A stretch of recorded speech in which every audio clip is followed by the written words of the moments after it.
დღეს უნდა გავაკეთოთ ლოსის ხორცი, რომელიც ბელარუსიაში მოინადინა ბატონმა მალენმა. აი, უყურე უკვე როგორი მასაკა, უკვე წავიდა შეწვისდი. მოვში და მოხდი სამზარეულოში. იქ რომ მივხვდი რომ ეს იყო ჩემი. ეს იყო დიდი ორკესტრი, რომელიც მუშაობდა ერთიანად. ჩვენი არხის მხარდამჭერები. ეს მონადირეების არხია.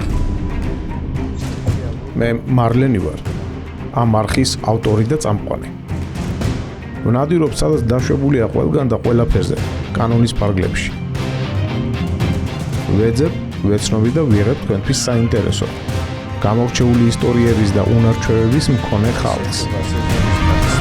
ეს არხი მონადირეებისა. Adventures Live Geo. მეგობრებო, მოგესალმებით ყველას პატივისცემით, ვიმყოფები ალგეთის ალბათ ხეობაში, თუ არ არის ხეობა, მაგრამ მოკლედ ალგეთის მდინარე ჩამოედინება აქ შორი ახლოს და სტუმრად მყავს ჩემი ძალიან კარგი მეგობარი ლევანი. ლევან, რა გვარი კაცი ხარ? ნადირაძე არის ეს კაცი და ხო, ნახე, ხო. და რატო მაინც და მაინც ლევანი არის ჩვენი მაყურებელი. ჩვენი მაყურებელი არის, ჩვენი არხის გამომწერი არის და თან ჩვენი ძალიან ახლო მეგობარი გახდა უკვე ფაქტიურად. ლევან, დღეს რისთვის ვარ შეკრებილები, მოდი მაყურებელს უთხრათ. გამარჯობათ პირველ რიგში. დღეს უნდა გავაკეთოთ ლოსის ხორცი, რომელიც ბელარუსიაში მოინადინა ბატონმა მალენმა და უნდა გავაკეთოთ ღვინის სოუსთან ერთად. სტეიკი უნდა შევწოთ, ასე ვთქვათ, ლოსის ხორცის. დიახ. და ჩვენ ამაში მოგვეხმარება კიდევ თქვენთვის ალბათ ნაცნობი არის ეს ადამიანი, შეიძლება სახეზე ვერაცნობდეთ, მაგრამ აქვს ძალიან კარგი არხი, შენ სახს რა ქვია? Run Hunter-ი. მოგესალმებით.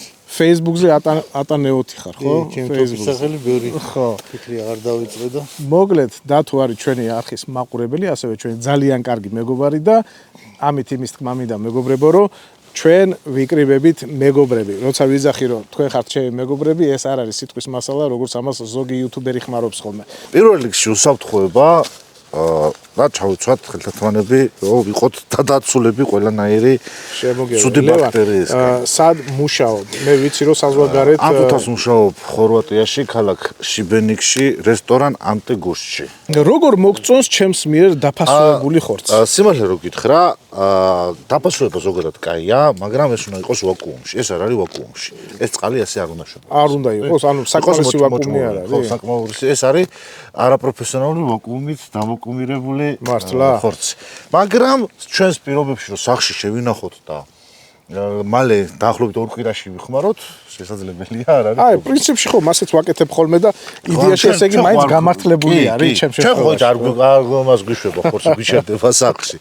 ეს არის მონადირის დანა, რომელიც სულ ყოველთვის თანდამაგ, როდესაც სანადიროდ გავდივარ, არა აქვს მნიშვნელობა რაზე ვნადირობ, ყოველთვის თანდამაგ. ეს უნდა გქონდეთ აუცილებლად, მე თუ მკითხავ ყველა მონადირეს. მეგობრებო, ლევანი არის კარგი მონადირე ადამიანი, რომელსაც აქვს ძალიან დიდი გამოცდილება ნადირობის და ერთხელ მე მახსოვს, მე და შენ ერთხელ შემთხვევით რომ შევხვდით ნადირობაში. ტრედები რო ყო და მაშინ კარგი ნადირობა გამოგვივიდა ყველას. კი, აუცილებლად. დავით რა პარკი რო აი აქ ხადევს ნაგვისოთ. ნაგავს არ ტოვეთ ბუნებაში. რაც ყველაზე აუცილებელი არის ბუნებისთვისაც, ჩვენთვისაც, რომ მივდივარ ადგილზე ნაგავი გვხვდება ეს ჩემთვის არის ტკივილი. მადლობა დავით, იყოს ეს პარტია კიდე დაგჭირდა. ხო, მან იყოს არაფერს გვიშლის ეს. ბოდი დანებზე. ესეც მეორეც ლოსი არის. კი, უბრალოდ ჯერ ამას ვიზამ, მივაწესრიგებ და მე ვხმარობ აი ესეთ დანას. ეს არის ძვლებიდან გამოსაცალკევებელი ხორცის დანა. ფილე დანას რო ეძახია? ხო, აი თევზეც იხმარება და რაღაც. ეხლა ამას ცოტას დავამუშავებ, რომ ლამაზი ვიდი მივცეთ და მე უკვე რა უნდა გავაკეთოთ? სტეიკი უნდა გავაკეთოთ და ესენი უბრალოდ პირში გვხვდება ძალიან მძიმედ რა. მაგრამ ხინკალი რო გვიჭამია და რო იწელება რაღაცნა, ეგ არის ეს უბრალოდ, აი ეს ისა მეტი არაფერი არა. დასაგებია. და უმჯობესი არის თუ გვაქვს მაგის საშუალება, რომ ეს ავაჭრათ რა. ესე ძალიან მარტივად. ეხლა ზოგი არ აჭრის, მე პირადად ვაჭრი. ეს არის მაყურებლებო ჩემი პირადი, მე როგორ ვაკეთებ. ეს ვაკეთებ ბუნებაში. მე რესტორანში სხვანაირად იქ სხვა ტექნიკები მაქვს, სხვა აპარატურა მაქვს. აქ მაქვს ასე ვთქვათ, სუფთა მონადირული კერძი, მაგრამ ეს იმას არ ნიშნავს, რომ ჩვენ სიტყვაზე ლამაზად არ შეგვიძლია გავაკეთოთ ბუნებაში. რა თქმა უნდა. ესთეტურობას ყოველთვის აუცილებლად. ეს ონლაინ მაღაზიაა, სადაც ყველაფრის შეძენა შეძლებთ. აქ ფართო არჩევანია: ტექნიკა, სახლი, ეზო, დეკორი, მშენებლობა და რემონტი, სპორტი, მოგზაურობა, სოფლის მეურნეობა, ბავშვთა სამყარო, წიგნები და საკანცელარიო ნივთები. მოკლედ, არჩევანი დიდია. აი ამას ცოც ეს სავარაუდოდ თქვენ ააჭერით. საველე პირობებში მოგვიწია ამ ლოსის დანაწევრება რა. და ზუსტად მაგიტო არის ამ ფორმატში. რა თქმა უნდა, მაღაზიაში ასეთ ვიზუალზე არ არის ხოლმე ეს ხორცი, მაგრამ არა უშო, ჩვენ ხომ მონადირეები ვართ და შეიძლება რომ თან დავაანონსოთ კიდე მეორე კერძს რას თავაზობთ. აუცილებლად მეორე კერძს თავაზობთ, ტრედის ფილეს, ტრედის ჟულიენს, მოდი ასე ვთქვა. ჟულიენი ქვია კერძს. ჟულიენი იდეაში კეთდება ქათმის ფილესგან, მაგრამ მე ამჯერად გავაკეთებ ტრედის ფილესგან. და ჩვენ დიასახლისებს პირადად ჩემს სახლში ვიტყვი იმას, რომ მაქვს იმაზე, რომ ეს ცოტა ძიმე ხორცია, ეს ცოტა რთული დასამუშავებელია და რატომ და ამით ხო მარტო ჩვეულებრივი ტომატში შეიძლება მეტი არაფერი და დღეს დავამტკიცებ და დავარღვევ ამ მითს, ხო მითებს ვარღვევთ, რომ შეიძლება ბუნებაშიც ძალიან გემრიელად გარეული ფრინველის მომზადება. აბა მედი, ხა. მოდი ჩვენ მაყურებელს უთხრათ, რომ ამ ვიდეოს გადაღებისთვის არ დაზარალებული არც ერთი საქართველოში მაცხოვრებელი ცხოველი და ფრინველი. მე თან აქ ვიმუშავებ, თორემ მალენის შევპირდი ნახევარსაათში საჭმელს გაჭმევ მეთქი და წუთებს მithulis. მოგლედ მეგობრებო, მარტო მუშაობთ, ოპერატორები არ გვყავს.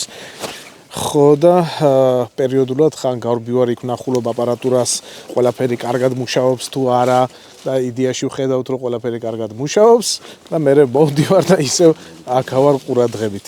ეს არის როგორი ნაწილები, იცი, ბარკლები არის და ჩალაღაჯები იყო მარტო წამოღებული. ხო და ვის რა მოუწია, როგორ მოუწია აზრზე არა. ეს ხო ჩვენი ნადირობის ერთ-ერთი ტრადიცია არის, რომ ესე და ხორცის გაყოფა ხდება ხოლმე ჩვენთან ისეთ ვარიანტში, რომ არასოდეს არ ვიცით ვის რა ხდება. კი ბატონო, ჩვენც ესე ნადირობთ აუცილებლად. აი ეს ხახვი გამithale. არჩი ხო იცი რატო გიყურებს ლევან? რო ხორცი უნდა? ხო და თუ რამე გექნება ისეთი რომ კი ბატონო, არ არის პრობლემა. გაუხარდება. პატივცემ რომ მაყურებელო. აი ასეთი კბილები, აი შავ ფონზე უფრო კარგად გამოჩნდება. დიახ. ამითი კარგად ითლება ხახვი. არჩი, მოდი ჭამე. ხელებზე არ იყოს კბენა. აგერ არის არჩი, აი აგერ არის კიდე. ჭამე. ლოსის ხორცი უყვარს. ძალიან გული მწყდება რომ საქართველოში არა გვაქვს ბევრი რაღაცისაზე ნადირობის საშუალება რა. როგორ არის ხორვატიაში? იქ არის ლიცენზირებული ნადირობები, ეწყობა, იყიდი ლიცენზიას და შეგიძლია შველზეც, ხოხობზეც, კაკაბზეც, ყველაფერზე შეგიძლია ინადირო. თავარია კონდეს ლიცენზია. დიახ. ნუ ეს ლიცენზია ცოტა ძვირი ღირს, მაგრამ მე პირადად გადავიხადო ცოტა ძვირი და კონდეს და ვინადირო იმაზე რაზეც მინდა. კანონის ფარგლებში და დადგენილი წესებით, ვიდრე გული მწყდებოდეს რა. ეხლა მე ძირითადად სადაც ვხურობ, იქ არის სათევზაო კლუბები. და ეს სათევზაო კლუბები მარტო ის არ არის, რომ წავიდე სადღაცას ვითევზაო, თევზი დავიჭირო ან არა. ქალაქის კეთილმოწყობაზე ზრუნავენ. აი მე მაგალითად მინახია აქცია, გამწვანების აქცია იყო და ატარებდნენ მეთევზეთა კლუბები. იქ სუსუფთავი არის, იქ ვერ ნახავ ბოთლს დაგდებულს, ვერ ნახავ ბოთლის კრიშკას, არ არსებობს ესეთი რაღაცა. ჩამორჩენილი ქვეყანა ბოთლები არ აქვს იქ. ხო, ბოთლები არ არის რა. და ეს ყველაფერი არის ადამიანის თვითშეგნება. მარტო მთავრობა ვერ იზავს რა. მე აქ დღეში რო ვარ წამოსული ბოთლი რო დავლია წყალი და რო არ უნდა დავაგდო, მთავრობა ხო ვერ მოვიდა, ვერ დამიჭერს, რატო დააგდო, ხო? თვითშეგნებაზე არის. მოდი ახლა ირაკლი უცბად გავრეცხოთ ეს ხორცი. და მე დამიჭერი ამასობაში ეს არჩიკას ძილი არის. არჩიკ ზოგადად ეს გარეული რო არის, იმიტომ იმაშვებით, ხო რა ისე. ეს თქვენ დანა, ბატონო ირაკლი. მან დუბდანას. ესაც ხახვი. ხელი არ გაიჭრა. თითი არ გაიჭრა. შრომის უსაფრთხოება უნდა დაიცვა აუცილებლად. რატო მაინც და მაინც გაზიანი წყალია. ხო, არა ვთქვათ რა ფირმა არის, მაგრამ ხო, მაგრამ ის ხდებია, მაგრამ არა უშუალოდ. ყველა ნანადირევს ცოტა ხანი 10 წუთი მაინც ვაჩერებ გაზიან წყალში, რომ დარბილდეს. თუ მთელი ღამე გააჩერეთ, ამაზე საერთოდ მაგარი იქნება რა. ნახე ფრედო როგორ მუშაობს, ანა ბეჭდებს არ დავეს. და გავაჩერეთ ზუსტად 10 წუთი. ყოფნის 10 წუთი ხოლმე და რას აკეთებს მაგ შემთხვევაში გაზიანი სასმელი. როდესაც არის ახალი მოკლედ, აი გინდათ საქონელი, ღორი, ხბო არა აქვს მნიშვნელობა. იმას რომ დაკლავენ და ჩვენ რო უცბად ავდგებით და წვაც იმას ვიზავდეთ თბილ-თბილი ხორცი გვიდევს იმაში ცეცხლზე და წვავთ, ეს ჩვენი ტრადიცია არის, გავიგე, გასაგებია. 24 საათი მაინც უნდა იყოს ეს ხორცი ჩამოკიდებული მაცივარში რა თქმა უნდა. ხორცის მომწიფება ქვია. მაგის მერე უკვე მარინადს რო ეძახიან და რო იმას ეზავენ, ყოფნის ძალიან ცოტა ხანი ჭირდება. სასაკლაოზე ბოინში კლავ ხორცს, ესა საქონელს არის მოჭიმული. და როდესაც მოეშვება, ხო ის უფრო გემრიელიც არის და სტეიკი. ჩვენ საქართველოს ყველაფერს სტეიქს ეძახიან, ეს სტეიკი არ არის. რა სტეიკი უნდა იყოს მინიმუმ 5-6 თვის დაძლევით ხორცი. მართლა? აუ, იმიტომ პირველად გავიგე ეგ ამბავი. მე რო ევროპაში პირველად მოხვდი და დამპატიჟეს სტეიკის გასასინჯად, ფასო დავხედე, ხო აი გზაში ვეუბნებოდი ირაკლის, მეთქი აღარ მომი დავის ჭამა. რომ ინდონეზე ძვირი ღირდა რა. სამციფრიანი ციფრის ღირდა, ფასი ღირდა ეს სტეიკი და მეთქი რა არის ასეთი. მაგრამ როგორც გავშინჯი მივხვდი რომ ეს ღირს და მე როგორც მზარეული და პროფესიონალი ჩაუღმავდი და მივხვდი რომ ეს მართლა ეგრე არის. რამდენი ხანი უნდა გავარჩიო? აი ერთი ცალკე ყოფა, ეგს ნაგავში ჩამიყარე და დანარჩენს მე დავჭრე. ზეთი რამდენად კარგი აზრი არის ზოგადად რაფინირებული ზეთი გაცხელებისას. უნდა გააკეთო. მე ასე ვწოვ. ეხა იმიტომ იმას გიქენი, უბრალოდ დამასწარი სანამ მივიდოდი მაგამ. მე ეხა ცოტა ზეთი მიხმარე, ხო, არც ესეთი ბევრია, უბრალოდ დაიფარა ზედაპირი. ხო, უბრალოდ დაიფარა ზედაპირი. ეს მაქვს უბრალოდ დამხმარე დანა არის, ეს ჩოულებრივი არანაირი კბილები და რაღაცები. აქ ხმარობ ხოლმე ძირითადად ესეთ პატარა რაღაცეებს რა. და ძირითადად ხმარობ კარაქს. რამდენ პროცენტიანი არის მნიშვნელობა აქ? აუ, რაც მეტი უკეთესია. აჰა, გასაგებია. მაგრამ ჩვენ ახლა არ გვაფინანსებენ და ვერ ვიტყვით, რომელ კარაქს ხმარობთ და. რა თქმა უნდა. და ეს არის ცოტა ძალიან. ვა, ზეთი და პლუს კიდე კარაქიც. აუცილებლად. ვა, ეს საინტერესო ვარიანტია ძალიან. პირველი კარაქი რო დავდოთ, ლაფაზე კარაქი იწვის. გასაგებია და ზეთი უბრალოდ ეხმარება გადნობაში. გადნობაში რა. და რო არ დაიწვეს. ეხლა გავაკეთოთ ასეთ რაღაც. ვიცოდი. დაახლოებით 7-8 წუთი არის გასული დაახლოებით. ეს უბრალოდ გადავღვაროთ. აჰა. გამოვცვალოთ ასე ვთქვათ წყალი. კი ბატონო. დიდ მანძილზე როცა მივდივართ, არის ძალიან რთული ბევრი რაღაცის წაღება, ხო? ეს არის. და მე ავდექი და ყველანაირი სუნელი და ყველანაირი გემრიელები გავაერთიანე ერთ თემაში. აქ მაქვს მარილი, წითელი წიწაკა, ხმელი სუნელი, ხმელი ნიორი და ყველაფერი. დავაყრი. და ამას უბრალოდ კარგად ავუბროთ. აი კიდე უყურეთ წვენი გამოვა და გამოვა რა. დაღარ.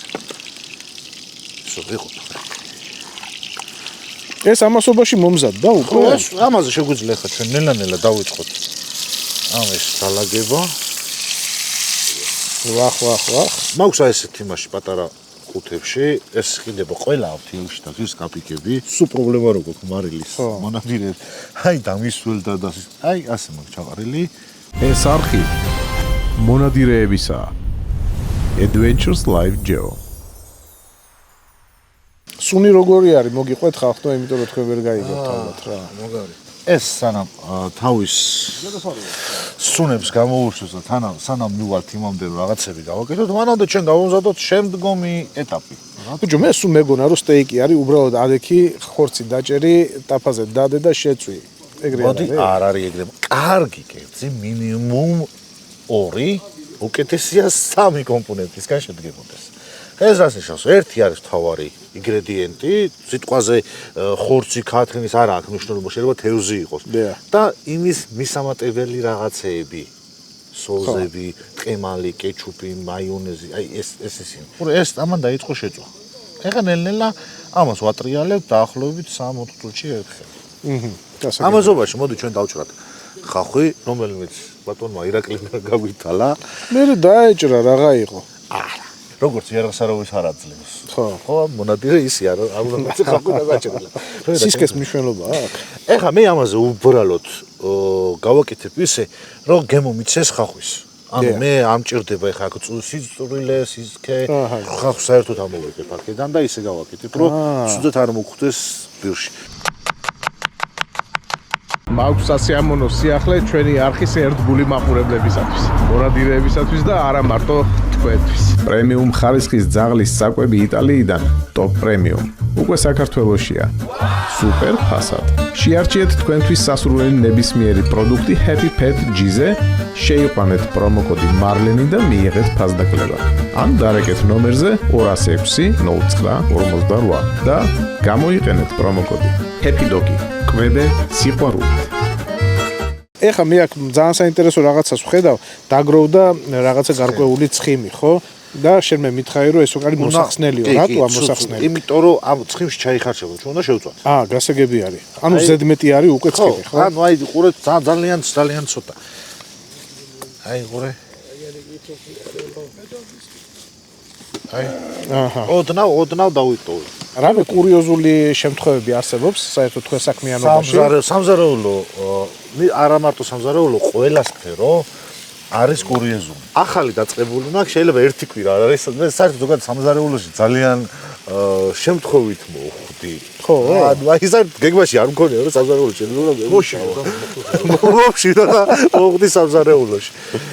იქ რომ მივხვდი რომ ეს იყო ჩემი. ეს იყო დიდი ორკესტრი, რომელიც მუშაობდა ერთიანად, ერთი გუნდი იყო, მივხვდი რომ აქ უნდა მემუშაო, ეს იყო ჩემი მოწოდება. ანუ მოიხიბლე ეგრევე. აი ძალიან, რომ დავინახე როგორ აკეთებენ. ჩემ პირველი რაზე ასე ვთქვათ, კარგი გაგებით შოკი მიიღე, ეს იყო ხახვის დაჭრა. მე კიდევ ვერ ვჭრი ისე სწრაფად, როგორც ჩემი კოლეგები ჭრიდნენ მაშინ იქ რა. დამავალეს რომ უნდა დამეჭრა გარკვეულ პერიოდში 50 კილო ხახვი და მივხვდი რომ ძალიან სწრაფად უნდა მეჭრა, თორე ვერ ვასწრებდი, ვერ მივდიოდი სახში უბრალოდ. ერთხელ დავჭი, ორჯერ დავჭი გვიანობამდე და მე მივხვდი რომ ჯობია სწრაფად დავჭრა, ვიდრე სახში გვიან მივიდე. ზარეულობა ეს არ არის, ეს უნდა იყოს მოწოდებით. და რატო? იმიტომ რომ აბა რა სიტყვი ბატონო დავით? კარგია. იჭმევა? ეს უნდა იყოს სისხლში უნდა ქონდეს და შენი უნდა იყოს რა. და უნდა ქონდეს ძალიან დიდი ფსიქოლოგიური მომზადება. 3000 კვერცხი მოვიდა. ჩვენ სამზარეულოში კვერცხს რეცხავთ. ყოველ შემთხვევაში კარგი რესტორანი რეცხავს. სხვაგან მე სადაც მუშაობ იქ რეცხავდი კვერცხი. და მითხრეს რომ უნდა გავრეცხო 3000 კვერცხი. და წათითაოდ ბუბკით ამბავი. ახლა ომლეტი გამოვასწრა. 3000 მოსახარშად ამზადებენ თუ შესაძლოა. ვაკეთებდი ძალიან ბევრი დაახლოებით 500-მდე აჭარული ხაჭაპურში მიდიოდა სათითაო. მოიწი ახლოს მიდიოდა დესერტებში, მიდიოდა სალათებში და ამ ყველაფერს გჭირდებოდა. ეს არ იყო ერთი დღის, ეს იყო ერთი კვირის დაახლოებით რა, მაგრამ მივედი შევთვალე და მეთქი შეფ, მე ეს გავაკეთე რა, მორჩი. და კაი, აბა წამოდიო, ნახოთ და შევამოწმოთ და მოვიდა და დადის ამ უყურებს და ერთ-ერთი ქვავებიდან ჯამიდან აიღო ერთი კვერცხი და რომელიც იყო ჭუჭყიანი. აუ, შოქში ჩავარდი, არა და ბიჭო, ვიცი რომ კარგად გავრეცხე, მაგრამ 3000-ზე ვიფიქრე წელი გამოვჭა. და მითხრა რომ დავიდა უნდა დამერეცხა ეს 3000 კვერცხი. თუ მინდოდა რომ მემუშაო ამ რესტორანში, უნდა გამერეცხა დავიდა. ძალიან მინდოდა, იმიტომ რომ ძალიან რაღაცებს აკეთებდი და მინდოდა მეც გამეკეთებინა. და დავიწყე თავიდან გავიწყე. ანუ ფაქტურად 6000 კვერცხი გავრეცხე ერთ საღამოს. დიახ. აი, უყურე უკვე როგორი მასაკენ, უკვე წავიდა შეწვი. და ხდება როგორი რაღაცა, მოურჩი ეს საგა ჩავაბარე. პატაკი ასე ვთქვათ, რომ გავიდა დაახლოებით 1 წელი, ვიჯექით საუბრობდით უბრალოდ ერთად, უკვე მაღალ ლეველზე ვიყავ, აღარ რეცხავდი კვერცხებს და მითხრა რომ აიო, მე მაშინ გადავწყვიტე შენთვის რომ რაღაცა მე სწავლაო, როდესაც შენ 3000 კვერცხი გარეცხეო. კიდევ ერთი საიდუმლო გითხრაო? კი, მითხარი, ის ერთი კვერცხიო, მე წინასწარ მქონდაო აღებულიო ჭუჭყიანიო და ინტერესებდა ფსიქოლოგიურად რამდენად იმას იზავდიო, გარეცხავდი თუ არ გარეცხავდიო. ხო, ანუ მზად იყავი თუ არა ფსიქოლოგიურად გადაგელახა კიდევ ერთი დამატებითი ესეთი ბარიერი, ხო? ეხა უკვე ნახე, ეგ როგორ ვაიმე, ეს რა არის, მეგობრებო. უკვე იმაშება. გადმოსცემს ფერებს, ფერებს არ ვიცი გადმოსცემს თუ არა, მაგრამ მე ხო ვიცი ეს რაც არის. გემოსთვის ძალიან ცოტა, აი ეს არის ალბათ 10 მე გრამი. შევამჩნიე ესეთი რაღაცა, რომ საერთოდ ზედმეტი ცხიმები გემოს უკარგავს, ხო, კერძს რა და თავის მხარეს ეკაჩება. აი ცოტა ცხიმი იყოს, ეს ცხიმში იხარშება. აჰა, სხვა საწმელი გამოდის. ეხლა ეს მომზადებული არ არის, ხო ჯერ? არა, ჯერ არა, ცოტა ხანი და აი ამ პატარებს ნელ-ნელა უკვე იმას ვწევ. აი ძალიან მარტივად რო აგეხსნათ, უყურე ეს კიდე უნდა ჩავიდეთ. ამას კიდე ჯირდება ხორცი. აჰა, გასაგებია. მაგრამ გავჭრით და ვაჩვენებ ჩვენ მოყურებელს, რომ უკვე რომ როგორი უნდა იყოს გამზადებული, ხო? მე პირადად მედიუმი მიყვარს, ცოტა სისხლი და სისველი რო ახშინე და ჩალასავით ის არ სინამდვილეში ეგ სისხლია? რაც არის ის წითელი მასა? არა, ცილა. ბატონო ირაკ, ეს ისინი მიურები რო იმას აკეთე. ხო გითხარი დაჭერი მეთქი, აბა მიაჭერით. აი ამ დანით მოგასწავლეთ ახში. ალყა. აი შრომით უსაფრთხოება როა და რო არ იცის. შენაირი რომ ყავდეს რესტორანში, გაქამდე, გამაგდებდნენ სამსახურიდან. უყურე, გაუშვი ბიჭო, გაუშვი. უყურე, მაგდენი დრო არ არის. ასე აიღებ, აი ესე დაარტყავ და ესე მიყვები. და ჩვენ არ ვუტყავთ მო. აი ასე, აი უყურე. შემდეგ კერძზე თქვენ იმას გიზავთ, რა ქვია, დაგაჭრევინებთ. აი უყურე. ეს ახლა მზად არის, ხო, უკვე ფაქტიურად? არის თითქოს. მოდი, გავსინჯო? აბა, გასაგებ. მარილი უნდა კონდეს ნაკლები. მაგრამ ვიცი რომ გემრიელი ეს მარილი კარგად აქვს, მაგრამ ცოტა ნაკლები უნდა კონდეს. მე გამახიჯება მაგის ამჯერა. მე მგონი მზად არის. მზად არის. არა, ეხლა უყურე რა ხდება. ეხლა ეს ნაჭრები, პატარა ნაჭრები, რომელიც არის, ესენი არის მზად. აი, უყურე. აჰა. აქ თავარი არის, ირაკლი არ მოხპაროს ხორცს. მაგას მე გავაკონტროლებ. და ჩემი მაყურებელი. აი, უყურე ნახე უკვე როგორი დაბრაწული არის. ესეც მზად არის აშკარად. აი, ამ პატარებს ამოვიღებ. ეს შემდგომ. ეს ხო დაახუცოს ფიზიკალურად. ვაპირებ ზუსტად ბატონო ირაკლი, ამასაც უბრალოდ გავჭრით. ეგ უბრალოდ ცოტა დიდ დანას. ეს დანა არ არის ვიცი ხორცისთვის, მაგრამ ასე ვიხმარ. ნახე გაუშვებ. ხედავ? ხო, ჯერ ადრე არის. არა, ეს ადრე არის, ჩვენ ხო არ გვიქვია რომ. ეხლა ეს არის. ეხლა ამას ისე ჩავატრიალებთ. აი ესე. არა და როიცოდი ესაც არის სულ 2 წუთი უნდა, მეტი არ უნდა ამას. აი ნახე უკვე როგორ შეიბრაცა, ხო ხედავ? აი ამას ნელ-ნელა გადავიტან ჩემს პატარა კებსზე. იასე. აი ეხლა ვიხმარ ხალხს.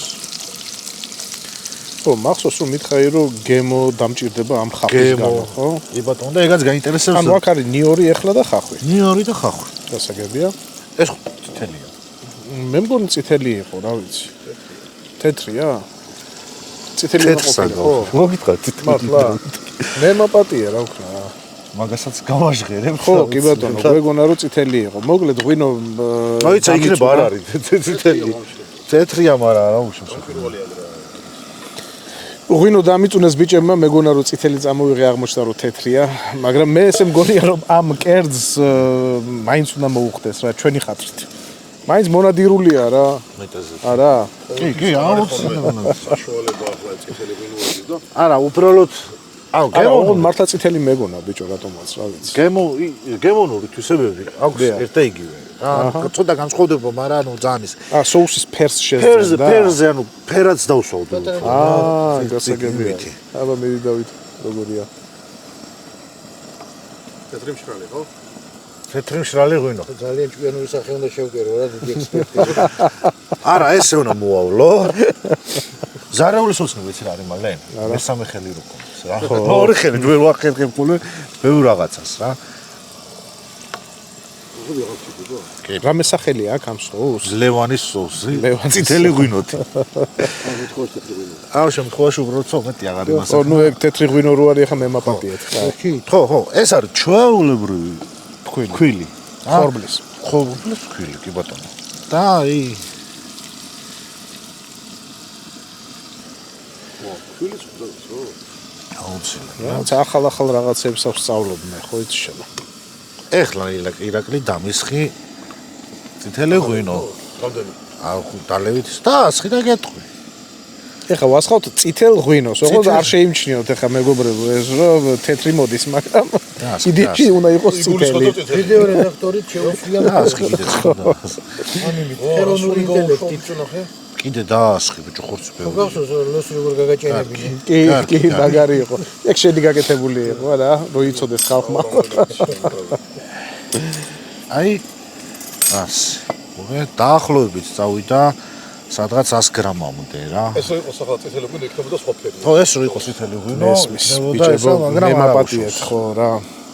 ორ თქლება ალკოჰოლი და იქ რჩება ძალიან კარგი გემოების ბუკეტი. ღვინოში არის ნიორი, ხახვი, ცხიმი და ხორცის ნავწოვი. სულ იგრძნობა ახაც. აუ ეხლა მივხვდი აქ წითელი ღვინო რატო უნდა ყოფილიყო. იდეაში შავი პილპილი სიმწარისთვის არ ეძლევა. არა, ეძლევა გემოსთვის, არომატისთვის, ხო? აი ხა რო შეხედავ, ნახე აი რამდენიმე მასალქია. ძალიან ცოტა რო არომატი გახსნას რა. ვა, რა საინტერესო ვარიანტია. აბა როგორ? მე გადავდო მაგას მოვასხავდი. ბიჭო, ეგ რო დავდოთ და ეგრე მოვასხათ, ხო ჩვეულებრივი იქნება და ყველა მიხვდება მაგას რო ეგრე უნდა გააკეთო. და ესე მართლა არაჩვეულებრივი გამოდის. ესო წითელი იყოს უფრო საინტერესო იქნებოდა. გეთახმები. ეხლა მითხარი მთელი საქართველო რო იზახდა რომ რა უნდა მწყერშიო სტაფილოსო. შენი აზრი როგორი არის მაგას? გემრიელი არის. ოთა შორის მე რო გავსიჯა ძალიან გემრიელი. კერძებული არ გამოვიდეს. ეს გავთიშოთ. რავი, მე საწარმომოდგინე. და გადმოვიტანო. კარგი, ირაკლი, ეყოლა ირაკლი. ხო ის ფოტო რა? ეხა უკვე დავიწყოთ, ასე ვთქვათ, დაალაგება დაბინავება. დაალაგება და ბინავება. ეგ რა არის? ეს არის, აი, ორეგანო. წარე, მწვანე, წიძაკა, ხო? ეს არხი მონადირეებისაა. Adventures Live Geo. რაღაცა კარგად გამოიყურება მე მგონი. სუსუკია, სურბილია, სუკაია. მომზადებული კარგია არის, ხო? აჰა, მშვენია.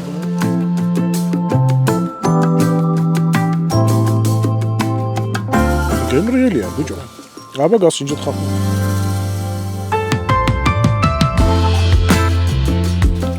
კარგია.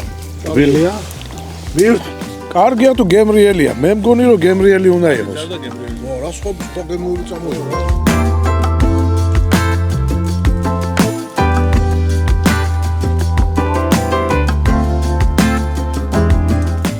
იქნება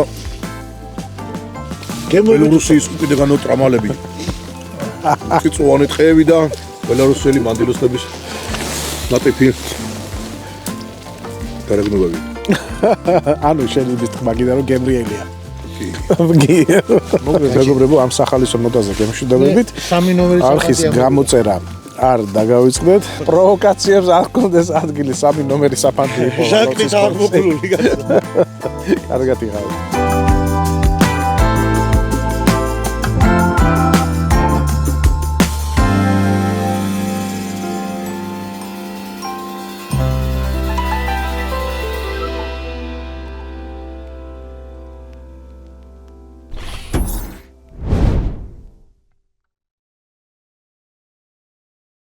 ჩვენი არხის მხარდამჭერები